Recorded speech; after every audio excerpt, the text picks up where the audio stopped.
Hello everyone. My project is on Ireland and the international community.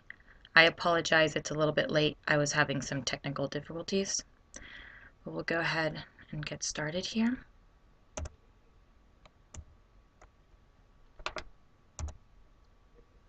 Ireland plays impacting role on the international community, and the international community impacts Ireland.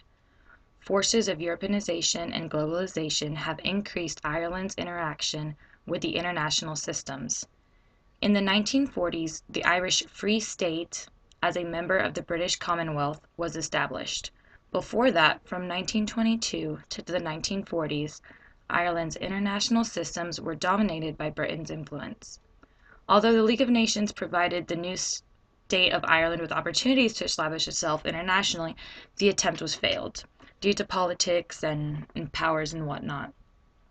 During World War II, Ireland began to emerge as an independent international player with its skillfully played role of neutrality during and post World War II. By 1973, the state's involvement in international affairs finally became more intensive. The effects from the affairs reached far into Ireland's public and political life, which I'll cover in a few slides.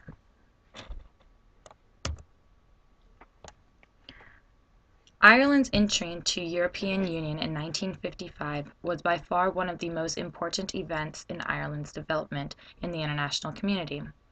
The European Union membership goes further than just a foreign policy, but was more like an extension of national politics for Ireland.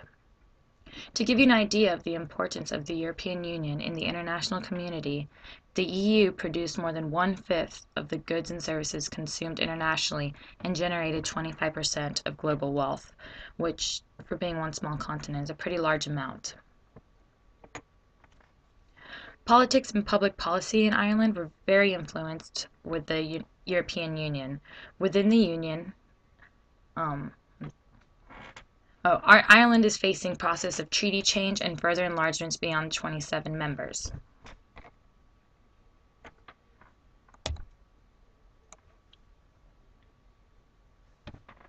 Let's move that out of the way. The United States and Ireland share many values that tie them together, including language and the official exchanges in areas such as medical research and education. With Ireland's membership in the European Union, discussion of EU trade and economic policies as well as other aspects of EU policy has also become key elements in the U.S.-Irish relationship. The Irish owe a great amount of their success to the United States investment in Ireland. Ireland has received investments in sectors such as information technology, chemicals and pharmaceuticals, and others.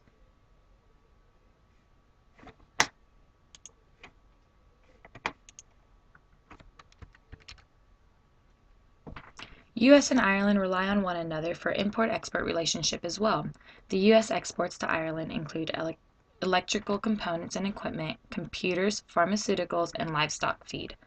Irish exports to the United States include alcoholic beverages, chemicals, and related products, electronic data, processing equipment, electrical machinery, textiles, and glassware.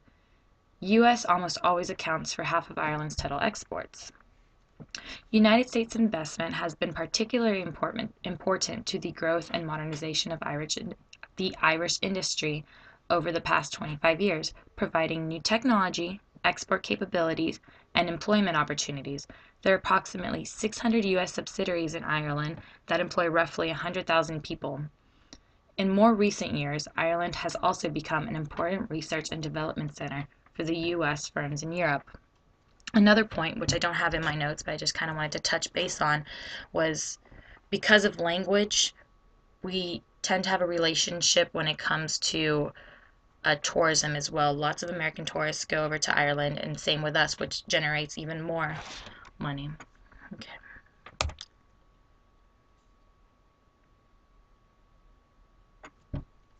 Since Ireland's considered a relatively neutral country, its international favors are not highly developed. Ireland has a small professional defense force that serves with the United Nations peacekeeping mission around the world. Ireland has traditionally been uninvolved in military alliances. In order to maintain this tradition, it secured an opt-out from any future European Union defense arrangements in the run up to the Second Nice Treaty referendum in 2002. Deployment of this contingent will be subject to government approval on case-by-case basis, and also conditional of any missions being UN mandated and restricted to peacekeeping and humanitarian tasks. That was difficult. Although not a member of the NATO, Ireland has since November 1999 participated in NATO's Partnership for Peace (PFP) program. The initial cooperation between Irish and other Partnership for Peace forces in areas such as peacekeeping, humanitarian operations, search and rescue, and military procurement. As you can see, Ireland is pretty peaceful and pretty neutral, which, like I said earlier, played a huge role in them becoming who they are in the international community instead of being just a wingman to Britain.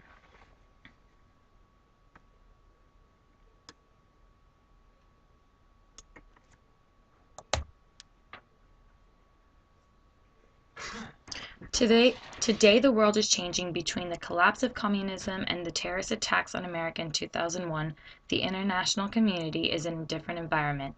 These changing dynamics has made politics in many ways unpredictable and difficult, especially for all states, like especially small open policies like Ireland is. Internal and external securities have been blurred, and most threats are likely to come from smaller failed countries, such as the ones in the Middle East where we're currently getting threats from. This time period of terrorism is a large feared threat in the international community. These developing instances and challenges in the international community will impact the Irish foreign policy.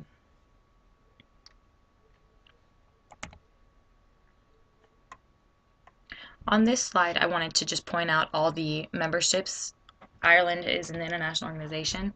Since the establishment of the state, Ireland has signed numerous international treaties and accepted extensive international obligations. Here are a list with their abbreviations. A lot of them I wasn't able to find exactly what their abbreviations meant, so I just went ahead and put these since a lot of them are known for the abbreviations. But as you can see, Ireland is involved in many different organizations, which just expands them even further into the international community. Well, I hope that this presentation was easy to follow and you guys were able to learn a lot about Ireland and its international community.